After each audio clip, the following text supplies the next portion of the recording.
जय श्री राम।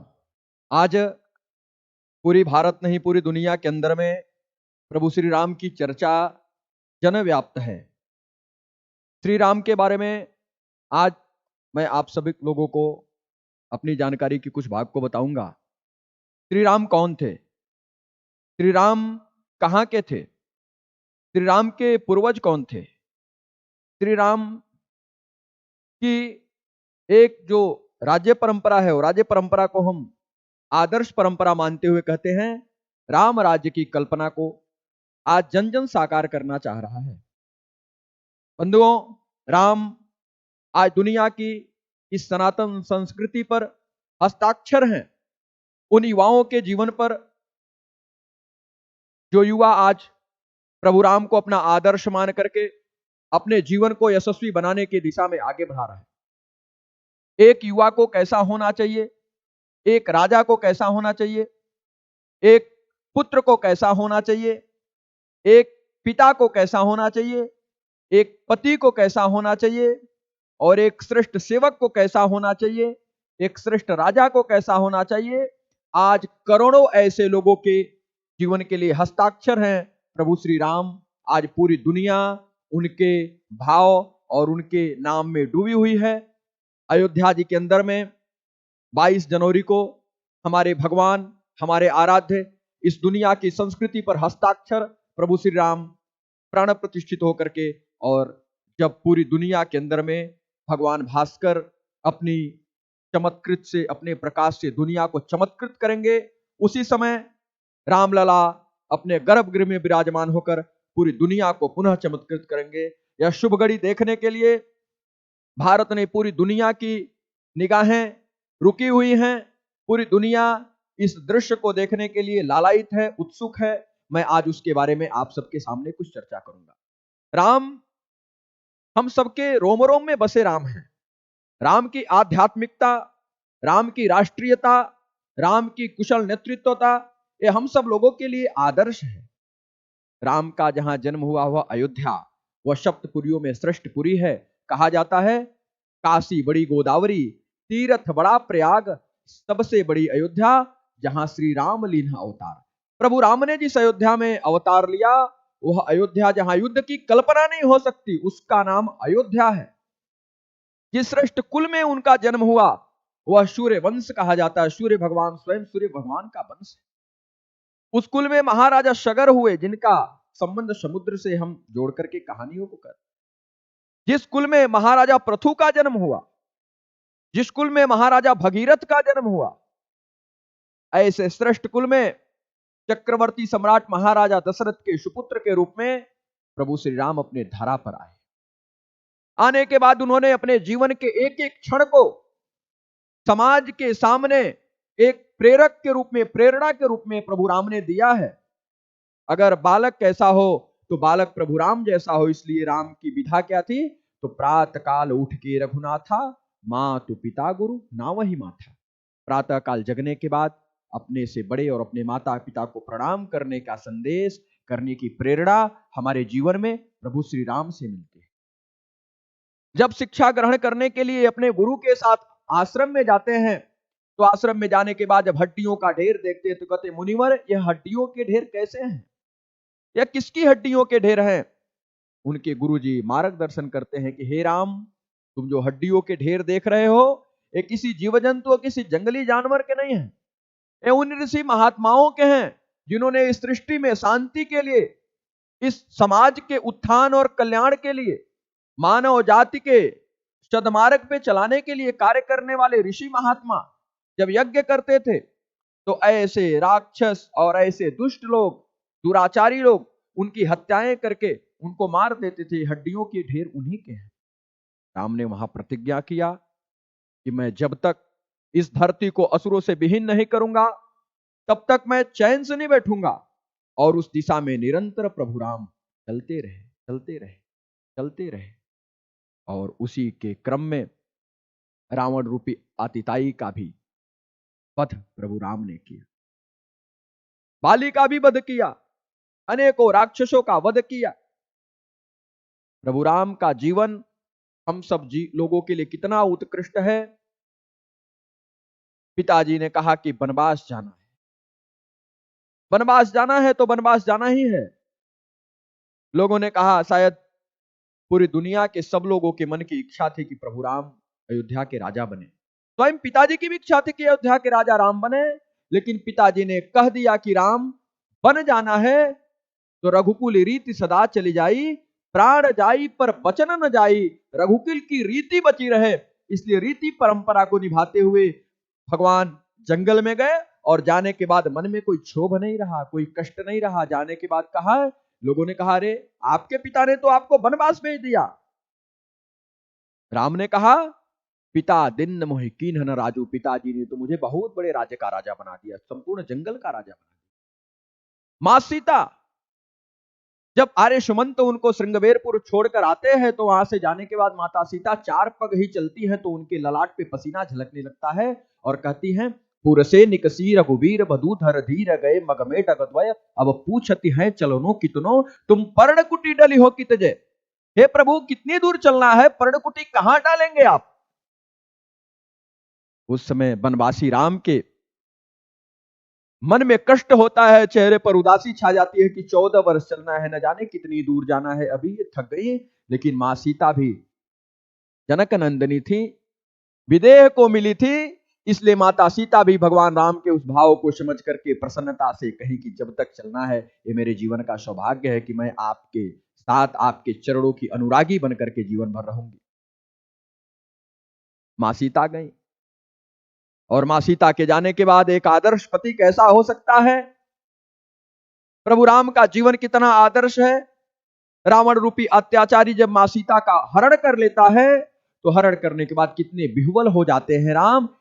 सबसे पूछते हैं, घूमते हैं, हे खग मृग हे मधुकर शैनी, तुम देखा सीता मृग ने। सबसे पेड़ से पूछते हैं, पक्षियों से पूछते हैं, पत्तों से पूछते हैं कि क्या तुमने सीता को देखा है। इतनी उत्कंठा मां सीता के प्रति उनकी रहती है और मां सीता के लिए उन्होंने सेतु बना करके समुद्र के अंदर भी समुद्र पर क्रोध करके कुपित होकर के और सेतु बनाकर लंका का दहन करते हैं। मां सीता को एक नारी के कल्याण के लिए मां सीता को लाते हैं, लेकिन उसके बाद भी उनके मन में कोई क्षोभ नहीं रहता। प्रसंग है जब वो रणांगम भूमि में रावण मर करके पड़ा रहता है, उसकी पत्नी मंदोदरी आती हैं और मंदोदरी आने के बाद कहती हैं कि मैं देखना चाहती हूं वो वनवासी राम कौन है और कौन सी उसके अंदर ऐसी गुण की प्राप्ति थी, कौन सा ऐसा उसके अंदर गुण था जिसके कारण वह विजेता हुआ और मेरा पति पराजित हुआ। लोगों ने कहा कि मां इस रणांगम निर्जन भूमि में आप मत जाइए। मंदोदरी ने कहा, नहीं मैं उनको देखना चाहती हूं। लोगों ने कहा, राम वनवासी राम वहां कुछ दूरी पर बैठे हैं और वनवासी राम पत्थर के शिला पर बैठ करके, बगल में भाई खड़े थे, लक्ष्मण जी खड़े थे, कुछ दूरी पर हनुमान जी थे और चिंतित थे। कोई अच्छा व्यक्ति होता है, योग्य व्यक्ति होता है, सन्मार्गी व्यक्ति होता है, चींटियां भी उसके पैरों से कुचल करके अगर मर जाती हैं तो क्षोभ करता है, कष्ट में आता है। राम कष्ट में पड़ करके चिंतित कर रहे थे, इतना बड़ा खून खराबा क्यों हो गया, इतना बड़ा संहार क्यों हो गया, क्या आवश्यकता थी, रावण मान लेता तो मुझे ऐसी करने की आवश्यकता नहीं पड़ती। चिंतित होकर पड़े हुए थे, कितने निर्दोष लोग भी मारे गए होंगे, युद्ध में निर्दोष भी मारे जाते हैं, ऐसे निर्दोष लोग मारे गए होंगे। तभी राम क्या देखते हैं कि उनके दूरी कुछ पीछे घूमकर देखते हैं तो एक पर स्त्री की छाया उनके ऊपर पड़ती है और खड़े होकर कहते हैं, माते आप कौन हैं और आप निर्जन क्षेत्र में आप ऐसे क्यों आई हैं। मंदोदरी कहते, हे राम मैं रावण की दुर्भाग्यशाली पत्नी हूं और मैं सिर्फ इसलिए आई हूं कि मैं वो देखना चाहती थी कि मेरे पति के इतना बड़ा त्रिलोक विजयी रावण को कहा जाता था, रावण के पैरों में ग्रह चक्कर लगाते थे, सूर्य देवता स्वयं जो तुम्हारे वंश के थे वो रावण से आकर पूछते थे कि मैं आज प्रकट हूं कि न हूं, सृष्टि के सब देवता जिनके आगे नतमस्तक थे वो रावण पराजित क्यों हो गए और आप विजेता क्यों हो गए, मैं देखना चाहती हूं। प्रभु राम ने कहा, मां आप देख सकती हैं। माता सीता उस परिस्थिति में थी, अशोक वाटिका के नीचे थी, और राम के पास एक रावण की पत्नी इस विषय के लिए रावण से प्रश्न करती। राम ने कहा, मां आप देख ली? मंदोदरी ने कहा, हां मैं देख ली। प्रभु राम ने कहा, क्या देखी? मंदोदरी ने कहा, एक मेरा पति था जो सब प्रकार का वैभव होने के बाद भी, लंका का राजा होने के बाद भी, एक वनवास के दिनों को काट रही एक अबला स्त्री को अपनी पत्नी बनाना चाहता था। उसका हरण करके अपने आश्रम में, अपने महल में लाया, और एक आप हैं जो पर स्त्री की छाया भी पड़ी तो उठकर खड़े होकर के प्रणाम कहे, माते आप कौन हैं? मात्रवत परदारेषु माता भूमि पुत्रो अहम पृथव्या। जो मात्रवत परदारेषु की आपकी पवित्र दृष्टि है, इस दृष्टि ने आपको राम बनाया। प्रभु राम की ऐसी उत्कृष्ट दृष्टि थी। राम जन जन के आदर्श है। ऐसे प्रभु राम आज पूरी दुनिया उनके नाम से अपने को उत्साह उमंग की अनुभूति करती है। राजनीतिक क्षेत्र में काम करने वाले लोग भी, सामाजिक क्षेत्र में काम करने वाले लोग भी, व्यवसायिक क्षेत्र में काम करने वाले लोग भी, शिक्षा जगत से जुड़े लोग भी, अगर एक बच्चा अपने कॉपी को लिखना शुरू करता है तो जय श्री राम लिखता है। एक व्यापारी यदि अपने व्यवसाय को शुरू करता है, तौलता है तराजू लेकर, तो राम ही राम शुरू करता है। अगर एक योग्य व्यक्ति अगर अपने जीवन को प्रारंभ करता है, सब राम जी की कृपा करता है। दिन का प्रारंभ भी राम राम से करता है और जीवन का अंत भी राम नाम सत्य से होता है। राम कण कण में व्याप्त हैं, राम जन जन में व्याप्त हैं। ऐसे प्रभु श्री राम हम सभी के आराध्य हैं। करोड़ों युवाओं के जीवन पर हस्ताक्षर है प्रभु राम का जीवन। ऐसे प्रभु राम 22 जनवरी को अपने गर्भगृह में विराजमान हो रहे हैं। इससे बड़ा गौरव इस दुनिया के लिए नहीं हो सकता। हम सौभाग्यशाली लोग हैं जो इस पवित्र क्षण को देखेंगे, इस पवित्र क्षण के साक्षी बनेंगे। हमारे पुरखों ने संघर्ष किया था, हमारे संतों ने आवाहन किया था। साधु ऋतंबरा जी का वह आवाहन, मुझे लोगों ने कहा कि राम मंदिर नहीं बन सकता, नहीं बन सकता, आंदोलन वापस ले लो। साधु ऋतंबरा ने कहा था कि सूर्य अपनी तेज को छोड़ सकता है, चंद्रमा अपनी शीतलता को छोड़ सकता है, सागर अपनी गंभीरता को छोड़ सकता है, लेकिन राम मंदिर बनाने का निर्णय हम कभी वापस नहीं ले सकते। इस शक्ति ने, इस मंत्र की शक्ति ने आज अयोध्या जी के अंदर में दुनिया का सबसे बड़ा मंदिर प्रभु राम का बनकर तैयार हो गया है। भगवान उसमें विराजमान होंगे।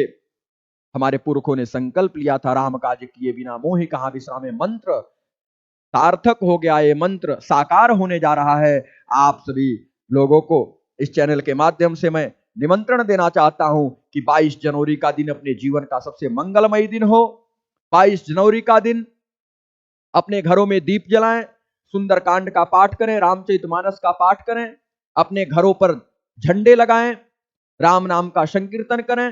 दीपावली से बड़ा पर्व अपने घरों में मनाएं और अपने आसपास के लोगों को भी मनाने के लिए जागरूक करें, क्योंकि राम अब तक टाट में विराजते थे, 22 तारीख से ठाट से विराजेंगे। इससे बड़ा गौरव इस देश के लिए नहीं हो सकता। राम सिर्फ एक भगवान नहीं, राम सिर्फ एक राजा नहीं, राम सिर्फ एक पुत्र नहीं, राम सिर्फ एक पिता नहीं, राम एक सिर्फ पति नहीं, राम इस दुनिया के आदर्श हैं जिनके नाम के आगे मर्यादा पुरुषोत्तम श्री राम कहा जाता है। ऐसे प्रभु श्री राम का जीवन हम सब लोगों के लिए प्रेरणादायी, हम सब लोगों के लिए गौरव का क्षण रहेगा। उस गौरव के क्षण के आप सब साक्षी बने। मैं आप सभी लोगों को इस चैनल के माध्यम से शुभकामना देते हुए और प्रभु राम के जीवन से आप प्रेरणा लेकर अपने जीवन को यशस्वी बनाएं, अपने जीवन को चमत्कृत करें, अपने जीवन की उत्कृष्टता को प्राप्त करें। मैं आप सभी को शुभकामना देते हुए, और इस जो संत कबीर विद्यापीठ है, इस ऐसा एक उत्कृष्ट व्यवस्था बनाया है, हम सब लोग अपनी बात को रख सकते हैं, समाज को संदेश दे सकते हैं। मैं विद्यालय परिवार के प्रबंधक, विद्यालय परिवार के जो मैनेजर है डॉक्टर आदरणीय रत्नेश जी, उनके पिताजी पंडित राकेश मिश्र जी को शुभकामना देते हुए और इस चैनल के माध्यम से आप सभी को 22 जनवरी की शुभकामना देते हुए अपने बात को पूरा करता हूं। जय जय श्री राम।